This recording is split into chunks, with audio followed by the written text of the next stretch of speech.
Di 10K subscriber channel Novel Official, akan adakan giveaway untuk 3 orang pemenang. Jangan lupa untuk selalu komen dan like untuk setiap video. Bab 946. Jadi, dia berkata kepada Elaine, "Bu, pikirkan sendiri. Charlie dan aku akan pergi dulu. Ngomong-ngomong, Charlie sudah memasak mie untukmu. Jangan lupa untuk berinteraksi." Claire langsung berkata kepada Charlie lagi, "Ayo pergi." Charlie mengangguk, mengajak Claire keluar dari rumah, dan pergi ke panti asuhan. Dalam perjalanan, Charlie membeli seikat bunga, sekeranjang buah, dan kartu ucapan tulisan tangan untuk Nyonya Louise.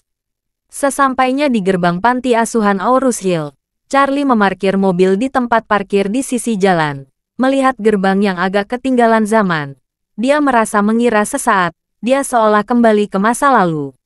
Dia berdiri teringat, beberapa adegan masa lalu tumpang tindih dalam ingatannya, dan adegan yang terus muncul adalah kenangan paling lembut, paling bahagia, dan paling berharga di hati. Dia masih ingat adegan ketika dia pertama kali datang ke panti asuhan. Ketika dia berusia 8 tahun, dia kehilangan orang tuanya dan berkeliaran di jalanan. Nyonya Louise yang seperti malaikat di dunia, yang membawa ke sini. Dia memegangnya dengan satu tangan dan menunjuk ke gerbang dengan tangan lainnya. Nyonya Louise berkata dengan penuh kasih, "Jangan takut, nak. Ini akan menjadi rumahmu mulai sekarang." Charlie masih ingat adegan yang sangat hangat ini bahkan setelah bertahun-tahun. Memikirkan hal ini, Charlie juga menunjukkan ekspresi bahagia yang langka di wajahnya, dan bahkan sudut mulutnya tidak bisa menahan diri untuk tidak tersenyum. Melihat senyumnya, Claire tidak bisa menahan diri untuk mengatakan, "Kamu tampak sangat bahagia hari ini." Charlie sedikit mengangguk dan berkata, "Ya, kamu tahu, sejak Nyonya Louise sakit, saya sangat khawatir. Sebelum mencoba mendapatkan uang di mana-mana, saya tidak dapat mengumpulkan cukup biaya pengobatan transplantasi ginjal Nyonya Louise. Jika bukan karena takdir, mungkin Nyonya Louise akan meninggalkanku." Claire mengingat saat Charlie dengan rendah hati memohon meminjam uang pada neneknya untuk mengumpulkan biaya medis Nyonya Louise. Saat itu, dia benar-benar merasa kasihan pada seorang pria yang bernasib buruk dan terlantar sejak kecil. Sangat mengerikan saat itu dirinya belum memiliki kemampuan apapun. Dia tidak memiliki begitu banyak uang untuk membantu Charlie. Kebaikan selalu datang pada orang baik, termasuk pada Nyonya Louise. Seseorang membayar biaya pengobatannya dan mengirimnya ke rumah sakit Fairview, rumah sakit terbaik di negara ini untuk perawatan. Memikirkan hal ini, Claire bertanya, "Ngomong-ngomong, kamu pernah cerita padaku seseorang membayar semua biaya pengobatan Nyonya Louise. Siapa orang itu? Bagaimana dia bisa begitu murah hati? Biaya di rumah sakit Fairview setidaknya 2 atau 3 juta, kan?" Charlie mengangguk dan berkata, "Saya mendengar biayanya totalnya 3 juta. Saya tidak tahu siapa yang membayarnya. Saya mendengar orang itu juga diselamatkan oleh Nyonya Louise sebelumnya." Tentu saja Charlie tidak bisa mengatakan bahwa dia yang membayar biaya pengobatan Nyonya Louise. Karena saat itu dia masih seorang selempang miskin. Dia akan dianggap tidak mungkin mendapatkan uang 3 juta. Dia tidak bisa menjelaskan ini sama sekali. Jadi dia hanya bisa menghela nafas. "Jika saya tahu menunjukkan Feng Shui akan sangat menguntungkan, saya seharusnya sudah mencobanya ketika Nyonya Louise sakit." Saat mereka berdua berbicara, mereka dikejutkan dengan suara di belakang mereka, kakak Charlie. Ketika dia berbalik untuk melihat, dia melihat sosok tinggi dan kurus keluar dari panti asuhan. Ternyata itu adalah Stephanie. Mereka belum bertemu selama beberapa tahun. Stephanie telah menjadi gadis dewasa. Usianya 20-an, tingginya lebih dari 1,7 meter, dan tubuhnya tidak berbeda dengan para model. Meskipun gaunnya sangat sederhana dan polos, dia sangat percaya diri. Dia bisa memberikan kesan kesempurnaan seorang gadis. Charlie kagum. Dia benar-benar berbeda dari gadis-gadis lain seusianya. Apakah dia masih seorang gadis kecil yang berada di panti asuhan sepanjang waktu? Bab 947. Wajah Stephanie penuh kegembiraan dan keterkejutan saat dia melihat Charlie. Dia berlari dengan cepat ke arah Charlie. Sama seperti sebelumnya, dia meraih lengan Charlie dengan kedua tangannya, dan bertanya dengan lembut, Kakak Charlie, kamu lama sekali tidak kembali ke panti asuhan. Charlie digenggam dengan lengannya, tetapi dia tidak merasa tidak nyaman sama sekali. Seperti seorang kakak, dia berkata dengan manis, saya belum sukses sejak saya keluar, jadi saya malu untuk kembali ke sini menjumpaimu. Ketika Stephanie mendengar ini, matanya yang besar segera memerah, dan dia bertanya-tanya, Nyonya Louis memberitahu kami, kamu bekerja di lokasi konstruksi setelah keluar dari sini. Semua uang hasil jeri mengecewakanmu dikirim untuk Bibi Louis, untuk membelikan kami buku, pakaian, dan makanan. Tapi kamu belum kembali menemui saya. Sudah bertahun-tahun, dan saya belum melihat kamu lagi. Mengatakan itu, Stephanie menangis dan berkata, ketika Nyonya Louis sakit, aku mendengar Nyonya Louis berkata, kamu sering membicarakannya. Kamu datang setelah kami pergi. Kamu sengaja bersembunyi dari kami. Kami kesal kamu tidak mau melihat kami adik-adikmu lagi. Ketika Charlie mendengarnya, dia hanya bisa menghela nafas. Sejak dia keluar dari panti asuhan, dia benar-benar tidak memiliki kehidupan yang baik. Sebelumnya, dia sibuk di lokasi konstruksi, 365 hari sepanjang tahun. Kecuali untuk mengisi perut, sisa uang yang dia peroleh dikirim ke Nyonya Louis. Alasan dia tidak ingin kembali ke panti asuhan adalah karena dia terlalu miskin saat itu. Dia tidak ingin adik-adiknya yang belum masuk ke masyarakat melihatnya dalam keadaan terpuruk. Jadi kekhawatiran akan menjadi contoh buruk bagi mereka di masa depan. Kemudian, dia memasuki keluarga Wilson dan menjadi menantu yang terkenal di Aurus Hill. Dia bahkan lebih malu untuk kembali ke panti asuhan. Mengetahui Nyonya Louis sakit, dia lebih khawatir, dan lebih peduli daripada orang lain. Dia masih malu menemui teman-temannya di panti asuhan ini. Kemudian, dia menjadi kaya. Keluarga Wade memberikannya 10 miliar. Dia juga mendapatkan M Grand Group. Tetapi selama periode waktu ini, Nyonya Louis belum kembali ke panti asuhan. Jadi dia belum pernah kembali. Setelah Charlie menjadi kaya, dia sebenarnya memiliki rencana untuk menyediakan panti asuhan.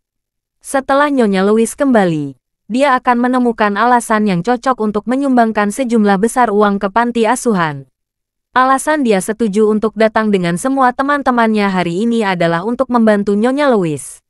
Selain ingin menyambut Nyonya Louis, juga ingin melihat bagaimana bisa menyumbangkan sejumlah uang untuk panti asuhan tanpa diketahui. Itu juga pertama kali Claire mengikuti Charlie kembali ke panti asuhan. Jadi ini pertama kalinya dia melihat Stephanie. Sementara dia dikejutkan oleh kecantikan muda Stephanie, dia juga merasa bahwa Stephanie dan suaminya tampak terlalu akrab. Namun, dia dengan cepat menghibur dirinya sendiri. Pada pandangan pertama, gadis kecil ini tampak seperti adik perempuan yang tumbuh bersama Charlie sebelumnya. Dan dia menganggap Charlie sebagai kakaknya sendiri. Tidak ada yang aneh dari kedekatan mereka. Melihat Stephanie menangis, Charlie berkata, Stephanie, kakakmu tidak baik-baik saja beberapa tahun terakhir. Aku tidak ingin kamu melihat kakakmu dalam keputusasaan. Tapi sekarang berbeda, kakakmu menjalani kehidupan yang baik sekarang. Akhirnya aku percaya diri kembali untuk menemuimu. Kemudian, dia mengambil tangan Claire dan berkata sambil tersenyum, ayo, izinkan saya memperkenalkan. Ini kakak iparmu. Bagaimana cara menanamnya? Apakah dia cantik? Claire tiba-tiba dipegang oleh tangan Charlie, dan dia tiba-tiba sedikit gugup. Meskipun dia dan Charlie telah menikah selama lebih dari 3 tahun, jujur saja, mereka tidak memiliki banyak keintiman. Claire tidak menarik tangannya kembali. Dia membiarkan tangannya dipegang. Stephanie memandang Claire. Ada ekspresi iri di matanya yang awalnya sedih. Melihat Claire, dia merasa sedikit malu. Bab 948. Meskipun dia terlihat cantik, tapi jika dibandingkan dengan Claire, dia terlihat sedikit lebih buruk. Apalagi dia hanya seorang yatim piatu tanpa orang tua dan tanpa dukungan. Dan dia bekerja di panti asuhan. Dia mendapat uang dari sumbangan. Dia tidak dapat menghasilkan banyak uang. Bahkan dengan saldo terbatas, sama seperti Charlie, dia masih mau memberikan segalanya untuk panti asuhan.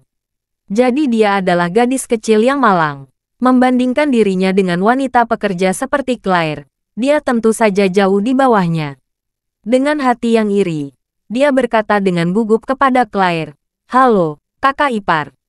Ini pertama kalinya kita bertemu. Namaku Stephanie." Claire mengangguk dan berkata sambil tersenyum, "Halo Stephanie, namaku Claire." Stephanie memandang Claire dan menghela nafas. "Kakak ipar, aku benar-benar iri padamu."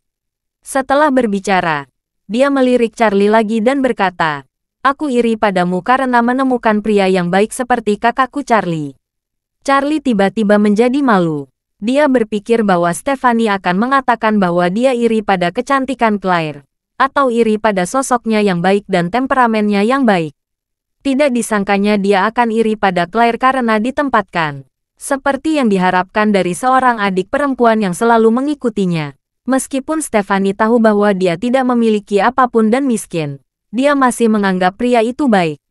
Ketika Claire mendengar ini, dia sedikit tercengang. Stephanie berkata dengan sangat serius, "Kakak ipar, kakak Charlie adalah pria terbaik yang pernah saya temui di dunia. Kamu harus memperlakukannya dengan baik. Dia sangat bertanggung jawab sejak dia masih kecil. Dia selalu merawat kami, adik-adiknya. Dia pergi dari sini setelah berusia 18 tahun. Dia bekerja keras di lokasi konstruksi. Semua uang yang dia hasilkan selalu digunakan untuk meningkatkan kehidupan adik-adiknya dan membantu kami belajar. Panti asuhan membesarkan begitu banyak orang pada masa itu. Kakak ipar, katakan padaku, apakah saudara laki-laki Charlie adalah pria terbaik di dunia?"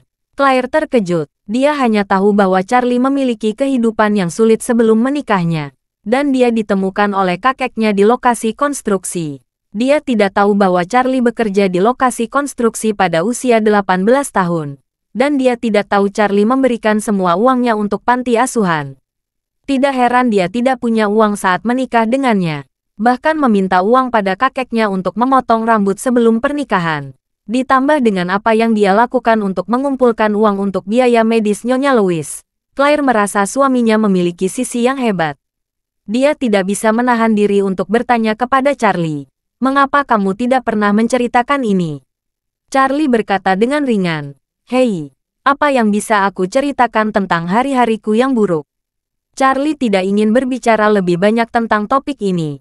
Dia mengubah topik dan bertanya kepada Stephanie, "Ngomong-ngomong, Stephanie, bagaimana keadaan Nyonya Louise?" Stephanie berkata, "Nyonya Louise sedang berbicara dengan dekan membahas beberapa pekerjaan. Dia memintaku untuk menemani. Dia akan datang sebentar lagi." Mengatakan itu, Stephanie bertanya dengan penuh harap, "Kakak Charlie, apakah kamu ingin masuk ke panti asuhan? Kamu sudah lama tidak kembali." Bab 949. Charlie tinggal di panti asuhan selama 10 tahun, dari usia 8 hingga 18 tahun. Dia sangat menyayangi celana dalam ini. Hanya saja dia miskin dan putus asa, dan dia malu untuk kembali. Sekarang setelah memiliki banyak uang, dia ingin masuk dan melihat kebutuhan panti asuhan. Dia ingin membantu. Jadi, dia mengangguk setuju dan berkata, "Kalau begitu ayo kita berkeliling." Stephanie sangat gembira. Buru-buru meraih lengan Charlie, dan menyeretnya. Charlie hanya bisa membiarkan dirinya ditarik, sambil memegang tangan istrinya Claire dengan erat. Jantung Claire berdetak lebih cepat, tapi dia masih membiarkan dirinya diajak masuk ke panti asuhan. Panti asuhan Aurus Hill dibangun sekitar seabad lalu dan memiliki sejarah beberapa dekade. Bangunan di sini juga merupakan bangunan bata yang relatif rendah, dan usia setiap bangunannya hampir ratusan tahun. Charlie melihat tidak banyak yang berubah. Charlie bertanya kepada Stephanie, "Apakah panti asuhan ini sudah hancur atau tahun-tahun ini?" Stephanie berkata, "Mereka ingin memperluas, tapi dananya relatif terbatas. Kami memiliki lebih banyak anak di sini dibandingkan sebelumnya. Baik dekan dan Nyonya Louise merasa lebih baik membelanjakan uang untuk kebutuhan anak-anak. Kami tidak melakukan pembangunan atau rekonstruksi fisik untuk menghemat uang." Charlie melihat ke halaman. Seluncuran berkarat, ayunan, jungkat-jungkit, dan kursi putar terlihat familiar. Dia merasa tidak nyaman. Semua mainan sudah dimainkannya sejak dia masih kecil. Sudah berusia setidaknya 20 tahun. Adik-adik yang datang setelah dia pergi masih bermain dengan mainan tua yang terbatas ini. Charlie menyalahkan dirinya sendiri. Sebelum Stephen Thompson memberitahukan, dia selalu membujuk Nyonya Louise dan mencoba segala cara untuk mengobati Nyonya Louise. Setelah Stephen Thompson terlihat, dia telah memikirkan segalanya untuk mendapatkan kembali martabatnya. Namun selama ini, dia belum berpikir untuk menyumbangkan sejumlah uang ke panti asuhan, agar bisa membantu adik-adiknya di panti asuhan untuk memperbaiki lingkungan hidup mereka. Sungguh tak termaafkan. Memikirkan hal ini, Charlie ingin menyumbangkan puluhan juta untuk panti asuhan, agar mereka bisa merenovasi dan membeli mainan terbaik, tempat belajar terbaik, dan peralatan belajar terbaik. Dia juga harus membelikan komputer dan iPad. Claire tidak mengetahui suasana hati Charlie sedang sangat rumit dan dia menyalahkan dirinya sendiri. Claire sangat tertarik mengamati lingkungan panti asuhan. Meskipun baru pertama kali datang, dia bisa merasakan tempat ini sangat ramah dan hangat. Suaminya baik, mungkin karena dia tumbuh di sini sejak kecil. Faktanya, Claire tidak pernah menganggap Charlie sebagai suami kontraknya. Di dalam hatinya, Charlie adalah suami yang sebenarnya dan sah. Bab 950. Stephanie membawa Charlie ke area asrama panti asuhan, dan Charlie melihat asrama tempat dia tinggal saat itu secara sekilas. Melihat ke dalam melalui jendela, dia melihat lebih banyak dari balita berusia 1 atau 2 tahun, bermain di bawah bimbingan staf panti asuhan. Dia tidak bisa menahan diri untuk tidak berteriak dan berkata, "Stephanie, kenapa ada begitu banyak anak kecil seperti mereka di celana dalam ini?" Stephanie berkata, "Ada banyak orang tua yang tidak bertanggung jawab mengirim anak-anak mereka langsung ke gerbang panti asuhan setelah mereka lahir. Beberapa anak-anak ini ditinggalkan karena cacat bawaan atau penyakit bawaan. Sebagian besar dari mereka sama seperti saya. Mereka ditinggalkan karena mereka seorang perempuan." Berbicara tentang ini, Stephanie menghela nafas. Kemudian, dia berkata dengan marah, "Masih ada beberapa anak di sini yang diculik oleh pedagang manusia dan kemudian diselamatkan oleh polisi. Karena anak-anak masih terlalu muda, mereka hanya dapat diasuh saat ini. Setelah orang tua mereka ditemukan, mereka akan dikirim kembali ke keluarganya." Ketika Charlie melihat bahwa beberapa anak-anak ini agak cacat, dia bertanya, "Stephanie, ada anak-anak cacat? Apakah mereka terlahir cacat?" "Tidak," Stephanie berkata dengan marah. "Mereka semua menyelamatkan perdagangan manusia. Mereka adalah anak-anak yang terlahir sehat. Tetapi saat diculik, mereka membuat anak-anak menjadi cacat. Lalu mereka menjualnya." Ketika Claire mendengarnya, dia langsung berkata dengan marah, "Orang-orang ini terlalu bajingan. Bagaimana mereka bisa mengubah anak yang baik menjadi orang cacat?" Stephanie berkata, "Ada beberapa bajingan seperti ini yang diluncurkan dalam hal-hal yang tidak masuk akal. Mereka semua adalah anak-anak yang sehat dengan tangan dan kaki. Tetapi mereka yang berpura-pura menjadi orang cacat untuk mengemis. Kemudian mereka menikmati uang yang didapat dengan mudah. Jadi untuk menghasilkan lebih banyak uang, mereka sengaja mencari beberapa orang cacat untuk meningkatkan pendapatan mereka. Mereka tidak dapat menemukan orang cacat, sehingga mereka membeli anak-anak. Setelah berbelanja, mereka membuat anak-anak sehat menjadi cacat, yang membuatnya lebih mudah untuk mengemis." Setelah Claire mendengarnya, dia gemetar karena marah dan berkata, "Bajingan seperti ini harus ditembak." Charlie menghela napas saat ini dan berkata, "Sebenarnya, ketika saya bekerja di lokasi konstruksi, saya mendengar tentang keberadaan geng pengemis. Mereka semua adalah sesama penduduk desa atau kerabat. Mereka pergi ke kota-kota besar untuk mengemis secara berkelompok. Beberapa dari mereka sangat kejam. Mereka tega meracuni anak-anak di bawah umur." Charlie berkata lagi, "Kamu ingat kita menonton film India 2 tahun lalu? Judulnya Slumdog Millionaire. Ada pemimpin geng pengemis di film itu, yang menjadikan seorang anak yang bernyanyi indah menjadi buta. Setelah anak itu menjadi buta, dia dipaksa bernyanyi dan mengemis di sepanjang jalan. Sepertinya hal ini jauh dari kita, tapi sebenarnya sering terjadi di sekitar kita." Claire berkata dengan marah, "Saya tidak menyangka ada setan seperti itu di sekitar kita.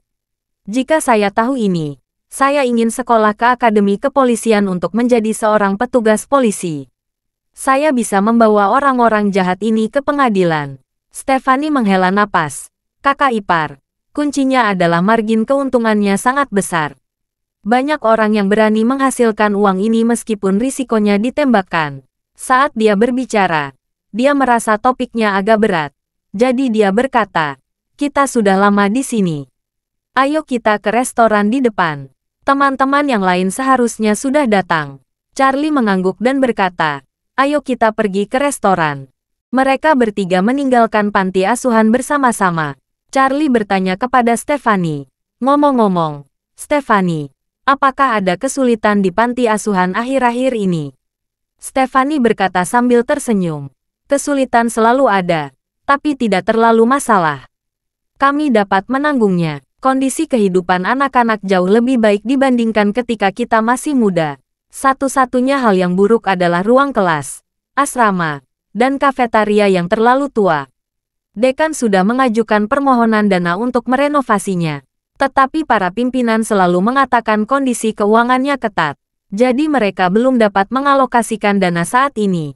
Charlie mengangguk ringan, dan mengingat hal ini di dalam hatinya. Terima kasih sudah mendengarkan cerita novel Pesona Pujaan Hati. Sampai jumpa di novel selanjutnya.